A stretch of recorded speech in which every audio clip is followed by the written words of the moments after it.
Our next speaker, Phyllis C., is joining us virtually. Phyllis C. is the Benjamin and Virginia T. Bosch's Professor in Neurology and Professor of Neurobiology at Northwestern University. She is also the Director of the Center for Circadian and Sleep Medicine and the Chief of the Division of Sleep Medicine at Northwestern. A central theme of her research program is understanding the role of circadian sleep interactions on the expression and development of cardiometabolic and neurologic disorders.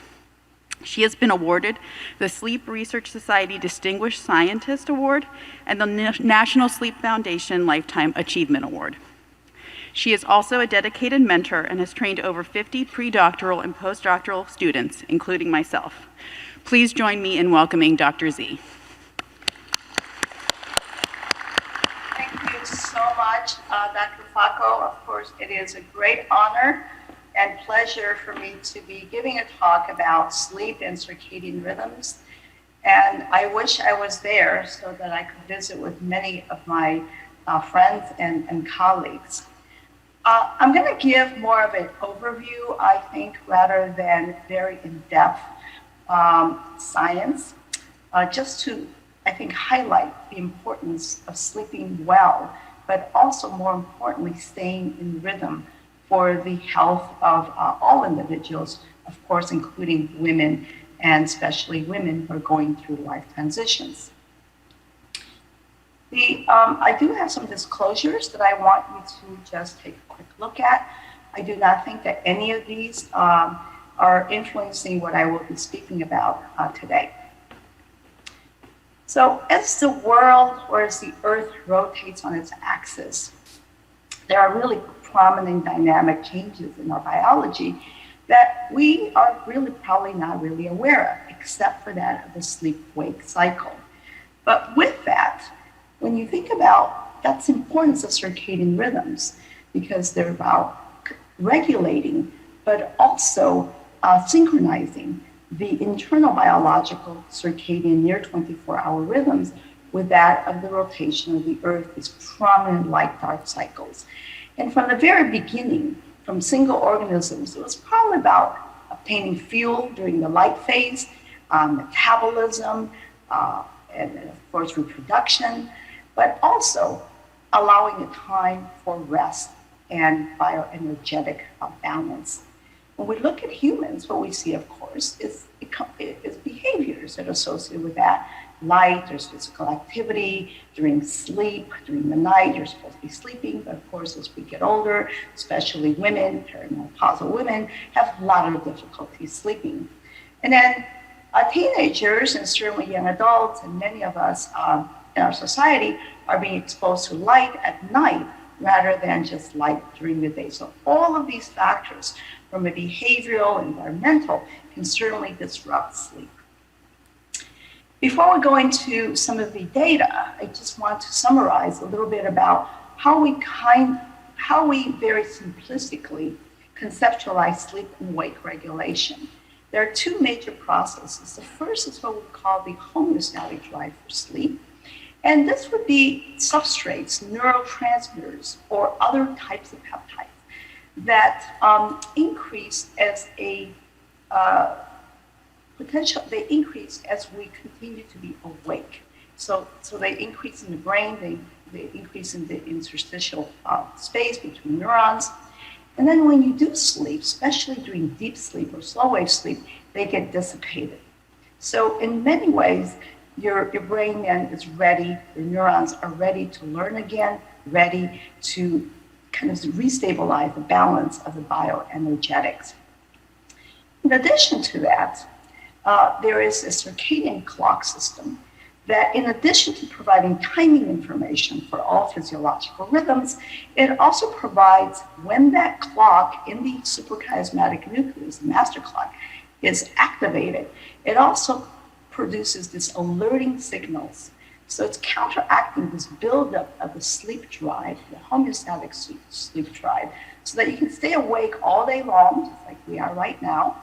And then the signal, the activity of these neurons in the SCN go down during the evening, during the night, at a time that melatonin from the pineal gland is secreted. And then we know that the melatonin actually decreases the firing rate of these alerting neurons in the suprachiasmatic nucleus. So it's a perfect timing then where you have high drive for sleep because you've been awake all day, and also low drive for sleep or low alertness drive during the night, where we can now remain asleep for 7 to 8 hours. So any change in these two systems can then, or their interaction, can result in poor sleep and wake disruptions. So, of course, age and sex influence this. Women, as they get older, tend to actually have better preserved deep sleep, as well as a higher amplitude of these circadian rhythms. So when you look at sleep and circadian rhythms, we really think that these circadian rhythms regulate almost every physiological parameter and many of our behaviors. And you can see here just an example of that. Your lowest body temperature occurs before you actually wake up. In the early morning hours, your cortisol begins to rise even before you wake up, so does your blood pressure. Your prothrombotic factors, or your blood is stickier basically in the early morning hours, for strokes and MIs. Heart attacks tend to occur here in the early morning hours shortly after awakening. But also when you think about performance measures like alertness, coordination, memory, learning, that also has a beautiful circadian rhythm, which is of course more prominent during the daytime. And then in the evening, early evening, cortisol nadir, cortisol actually rhythm goes way down. It's at its lowest point actually almost right before you fall asleep. But of course, the one that we're most aware of is our sleep-wake cycle. And even the interaction between these circadian rhythms and that of sleep can be shown basically in this nocturnal dipping of the blood pressure, as well as increased heart rate variability, predominance of parasympathetic tone. So these circadian rhythms and sleep are coordinated, and they interact to produce a kind of biology and physiology that we are all aware of. I think one of the most fundamental things that, in my opinion, has happened in basic science that really put, I think, circadian rhythm and sleep on the map is that sleep not only is a global brain phenomenon, but also can be local. So if you learn something during the day, you tap your fingers during the day, that same area of the brain gets replayed during sleep in what we see with slow wave sleep. So sleep is probably more cellular, it's molecular, and exists in all tissues and organs. I don't mean sleep, the EEG sleep, I mean the sleep that we see, the rest activity cycles. Similarly, circadian rhythms, the clock genetic machinery exists in virtually all cells. They're integrated not only just for timing, but into metabolic, immune, neuroinflammatory pathways. That is why, in many ways, the Nobel Prize in medicine and physiology went to the discovery in 2017 to the discovery of the molecular mechanisms, the underpinnings of circadian rhythms. Very simply, there's two genes here, BMAL and clock. Clock was discovered at Northwestern. They form this dimer, and they begin the production of other clock genes, for example, the period gene and the cryptochrome gene. They make proteins, they're degraded in the cytoplasm, they re-enter into the nucleus, and they shut their own production down. So this cycle continues for approximately, the cycle is about approximately 24 hours, never quite exactly 24 hours, but very, very close to that. And you can see how dynamic this process is. But very importantly, these clocks, genes, exist in almost every tissue of your body except for the testes. And therefore, each of these organs in these tissues are rhythmic in themselves, not only from the brain signal, but also rhythmic in themselves. And in every tissue, the rhythm should be synchronized with each other, whether we're looking at brain, adipose tissue, muscle, or skin, as we just heard about, they need to be synchronized with each other across the time of the day. That is a picture of health. So timing, in some ways, the cliche is that it is almost everything. But because these rhythms are never exactly 24 hours, they need to be synchronized to the light-dark cycle, which is the primary time giver or zygiver for the suprachiasmatic nucleus, which is the master clock in the hypothalamus. Now, these signals from here also entrain or synchronize all these peripheral clocks and all these peripheral um, tissues. And then melatonin is also a very important time giver for all of these peripheral tissues, as well as signaling from the autonomic nervous system. We also have the sleep-wake cycle in addition to melatonin and temperature. We also have feed-fast cycles, and of course, light being the most prominent and important of these time givers. So this is the orchestra, this is the tuning of the circadian system, and therefore you can now imagine we can be using many of these modalities and tools to, I think, shape our circadian rhythms. Now, I mentioned melatonin. I think this is particularly important in pregnancy. So the circadian rhythm melatonin is thought to be very important for the health of the fetus. The placenta can synthesize melatonin. It can entrain the rhythms of the fetus. And also, perhaps at the local level, the placenta plays a role in decreasing oxidative stress. It's also involved in parturition. Melatonin is highest in the third trimester of pregnancy. And also during the night, where melatonin only goes up during the night, with contractions, the contractions are highest also during the night. There's data from basic science and animal studies that melatonin potentiates both noradrenaline and oxytocin at the level of the myometrium. And what's really interesting, I wanted to look at this beautiful review by McCarthy et al., showing that melatonin is actually lower here in the first trimester, and you can see it increases in the third trimester, almost in preparation for parturition. So not only is the rhythm, the dark and light phase, important for sleep and circadian health, but there are really prominent changes that occur across pregnancy. And we think that this has to do with preparation, of course, for parturition. Now, it's then not a surprise that any disruption of sleep and circadian rhythms can have broad implications for health. We will focus mainly a little bit on metabolic health, which is in the work that we've done in our laboratory and that of many of my colleagues, and also just a little bit, because of the time constraint, on neurodegeneration and aging. We all hope we're going to age, and the only way to age is actually really to only way to live a long life is to age. And then I'll touch a little bit on Fran Falco's data on gestational cardiometabolic disorders and the risk for that with sleep and circadian disruption. But it's really quite broad, as you can see. It's really a growing area, and I think this is the implications for health is perhaps one of the main reasons why the Nobel Prize was given to the discovery of these circadian clocks. And when we look at gestational issue in pregnancy, circadian disruption and sleep disruption has been associated with preterm birth, as well as low birth weight. And I can show you some of this data. It's a little controversial because there are, of course, many other factors that can also play a role and are associated with circadian disruption. So the data in humans is still quite, I think, is not as robust as that in animal studies. So just to show you, what about not only for the mother, but what about for the fetus?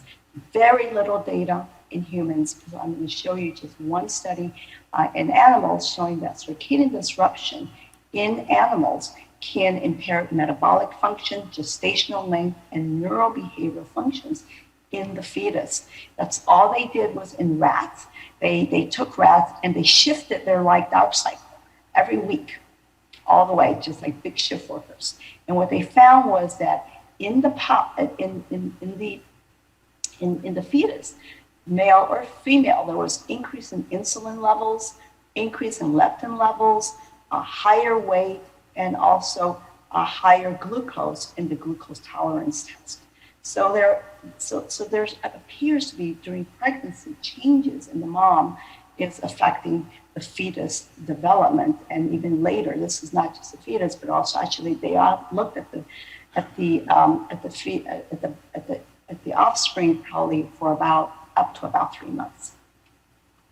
So we can kind of summarize that there are many causes, of course, in women of circadian sleep disruption. And any type of sleep disruption or circadian disruption can cause changes in metabolism, inflammation, oxidative stress, autonomic functioning. The sleep disorders, we should all try very hard to ask our patients about their sleep quality, their sleep, any potential for screening for sleep disorders. And insomnia, restless legs, circadian disorders, and of course sleep apnea, which Dr. Facco is the queen of. She's doing beautiful work there at Pittsburgh and at Magee with regards to sleep apnea. But there are multiple factors that influence also sleep-wake disruption other than the sleep disorders per se. Age, sex, race can also influence. Focus on some of the behavioral changes that can also influence that physical activity, work schedules, whether you're a shift worker or not. But I'll focus on the data, the epi data, and some of the physiological data on two really important ones for the circadian system. That's light exposure and one of the novel ones, which is meal timing, and how that may be influencing circadian disruption and thus health, whether we're looking at metabolic or neurological health. So one of the concepts is not how much only you sleep and eat. Of course, it's how much is very, very important, but it's also the timing is when. Light at night alters your there's lots of studies, including ours, that alters metabolic activity. If you're up late at night, you're getting light at night, you're also sleeping late, and you're likely also eating late. And there's exposure to light during the night. This is showing light at night from space. You can see there's no night, darkness during the night on Earth, especially in areas that are well populated.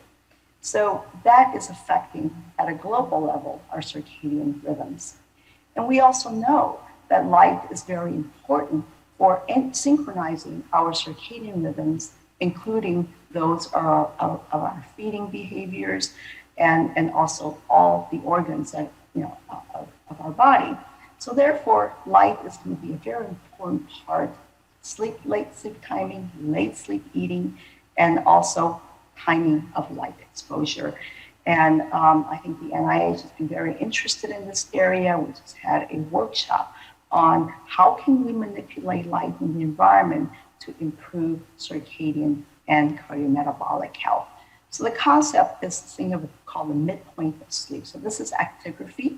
This is a wristwatch that you wear, our patients wear, or subjects wear, and it records light as well as movement in all directions using a piezoelectrode. And you get a reading just like this. So in the blue is the sleep period, and my arrow is pointing to the midpoint of sleep. In this person, the midpoint of sleep is like 8 o'clock in the morning. So that's pretty late. That means that they're sleeping until the early afternoon. A normal midpoint of sleep is somewhere here between, let's say, 2 and 5 o'clock in the morning, usually around 3 o'clock in the morning. So keep that in mind. 5 a.m. is going to be late for midpoint of sleep.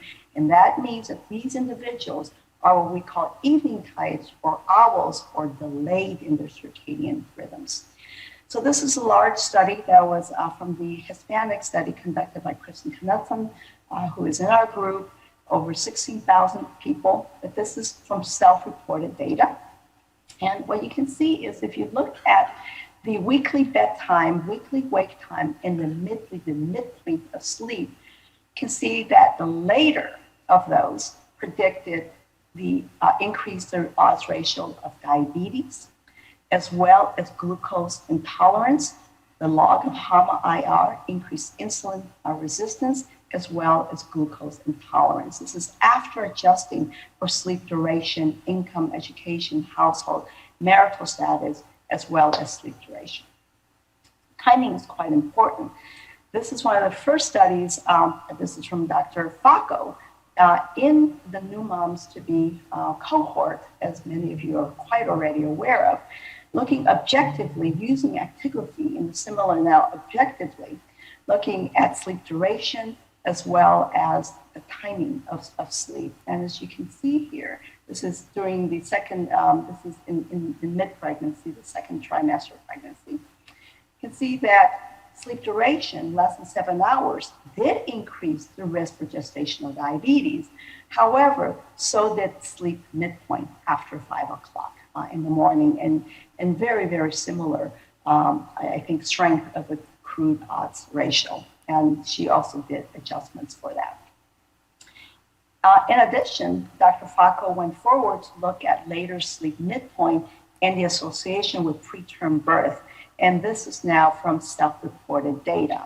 And again, we see a very similar pattern as before with gestational diabetes, either at visit 1 in this new mom-to-be cohort, or visit 3, which is in the 3rd trimester. You can see that that later sleep timing increased the risk for preterm birth, both at visit 1 as well as at visit 3. What about timing of eating? So this is one of the early studies by Kelly Barron in our group, where she looked at just individuals who were in the field. She looked at late eaters, late sleepers, and late eaters. And you can see that those who are sleeping late, the ones in the blue, also ate late. Their total calorie count were not really significantly different between the two groups, between the normal group and the later group. And the later group was defined as those whose midpoint of sleep was 5 o'clock or later. The later group also ate more fast foods, less fruits and vegetables. I'm sure many of you have been awake at 3 o'clock in the morning. And what do you wish for? Not a salad, right? It's probably pizza or something like that, or high-calorie sodas. And what we found was that there was also an increase in their BMI.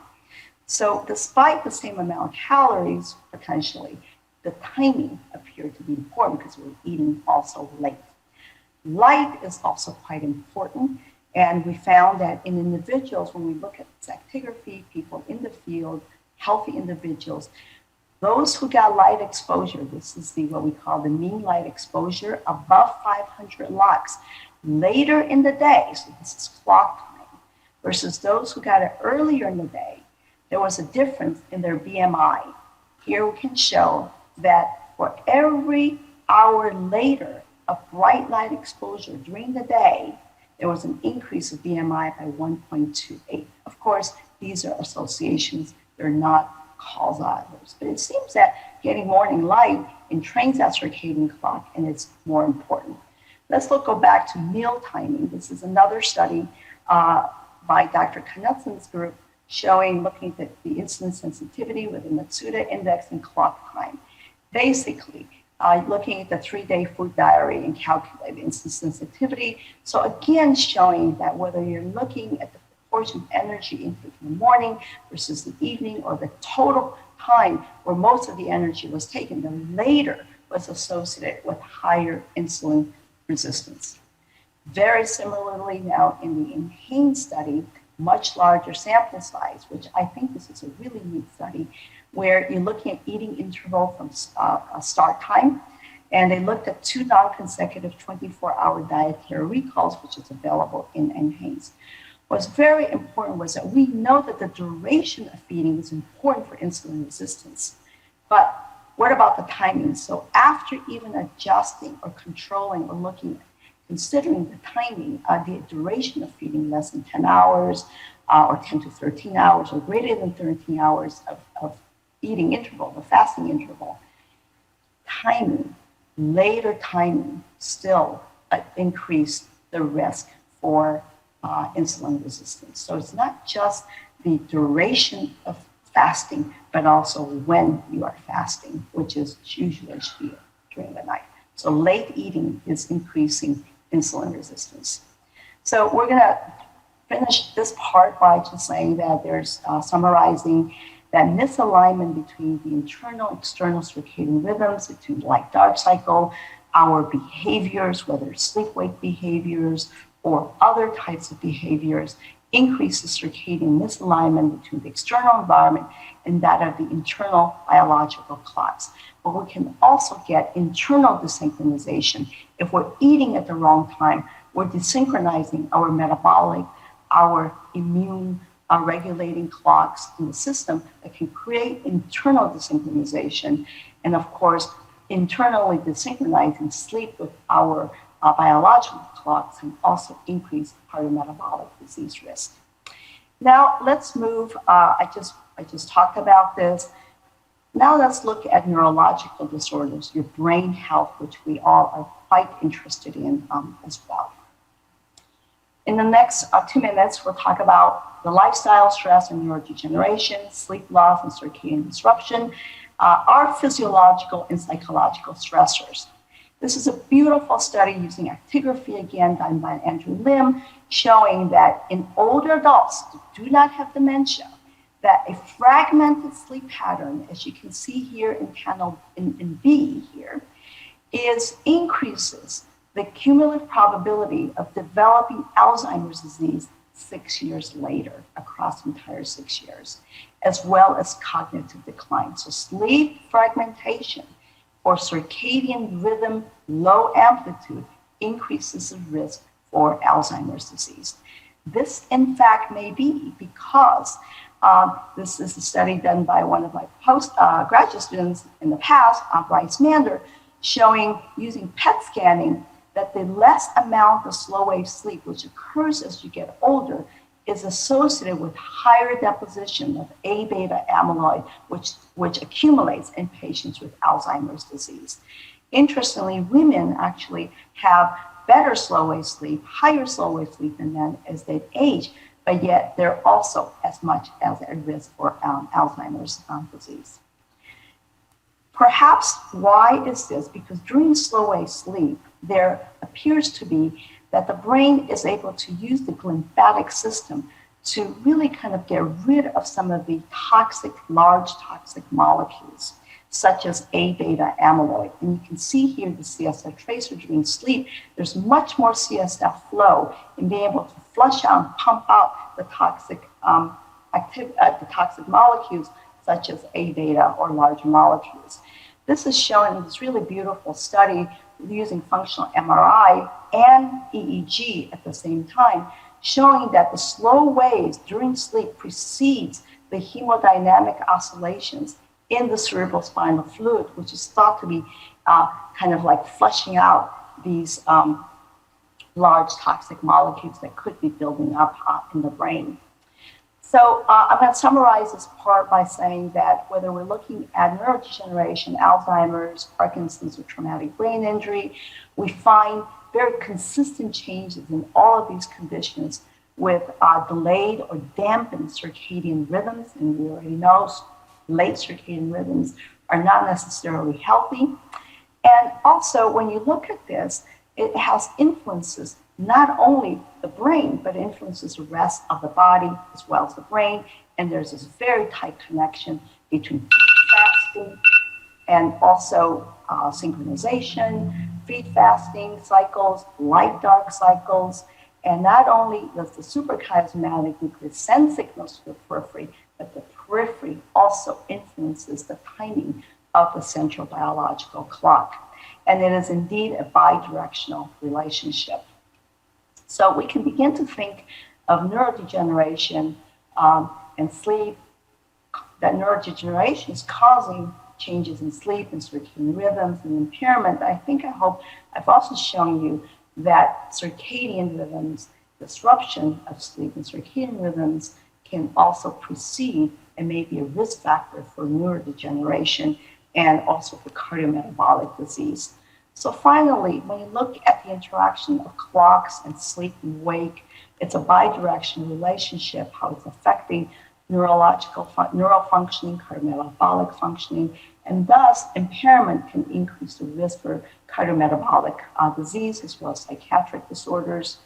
And that circadian and sleep function, not just really thinking more broadly about the rest activity cycle, but now we're beginning to understand that the molecular level, at the cellular level, they're essential for cell function and neural connectivity, plasticity, learning and memory. And women, pregnancy, menopause, really are populations of particular risk for circadian and sleep disruption.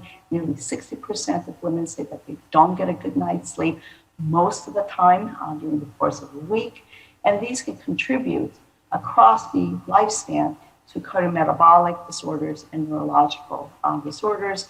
And thus improving sleep and circadian rhythms could be targets actually for prevention of these common disease or modification across a lifespan. So indeed, I'm just going to summarize by saying it's about energy balance, but very importantly on the outside, we can now begin to think about this as everything affecting each other, whether you're looking at the microbiome, light, sleep-wake cycles, they're all related to each other, and therefore sleep and circadian rhythms are really, in my opinion, top of the heap. They're top of that triangle of health. So we have the central circadian clock, with peripheral clocks, with the light that's affecting and training central and peripheral clocks, with melatonin that's entraining peripheral and central clocks, with physical activity levels can also affect circadian rhythms and sleep. Now with the new kid on the block, which is timing the feed-fast cycles as another type of intervention, and of course, improving sleep. And what we want is all of these items to be synchronized, but these are also tools that we can use to improve sleep and circadian function in our patients. So lastly, sleeping well and maintaining regular rhythms is key to healthy aging, of course. Maintaining regular sleep-wake schedule, regularity. Don't deviate more than 1 hour during your weekdays, and certainly not more than 2 hours on weekends. Maintaining a healthy duration of sleep, 7 to 8 hours. Appropriately timed light in the morning and less during the night. And also that of feeding, coordinate feeding with that of your physical activity, as well as that of your sleep-wake cycle. Exercise can be quite important. And I leave you with this last picture here in your mind, healthy aging. It's really what we're really hoping for. And so just if you want to live a long life, healthy aging, don't lose sleep and stay in rhythm. Thank you very much. And also thank you, I just wanted to thank our funding agencies, and highlighted right here are in blue are those who contributed to the work that I just spoke about today.